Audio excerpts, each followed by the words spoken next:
నియోజకవర్గంలో నువ్వు ముఖ్యమంత్రిగా ఉండగా దాని గురించి నువ్వు మాట్లాడని చెప్పి దానికి సమాధానం చెప్పి నేను అడుగుతా ఉండా. మీరు ఏం పని చేయలే 5 సంవత్సరాలు.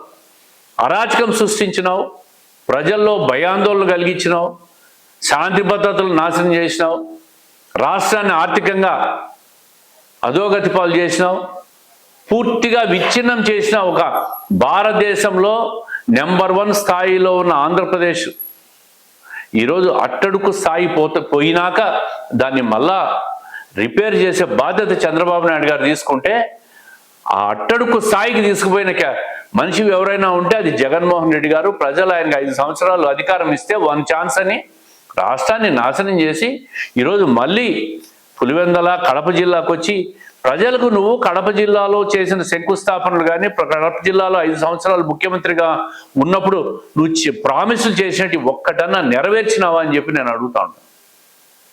ఏమీ చేయకుండా ఉనికి కోసం ఏ కార్యక్రమం చేసినా ప్రభుత్వం మీద బురద చల్లడం, విష ప్రచారం చేయడం, ప్రజలను అబద్ధాలతో నమ్మించే ప్రయత్నం చేయడం, ఇది మీ మోసగారి మాయగారి జగన్మోహన్ రెడ్డి గారి మాటలు అని చెప్పి ప్రజలు నీ మాటలు ఎవ్వరూ నమ్మే పరిస్థితుల్లో లేరని చెప్పి సందర్భంగా తెలియజేస్తా ఉన్నా.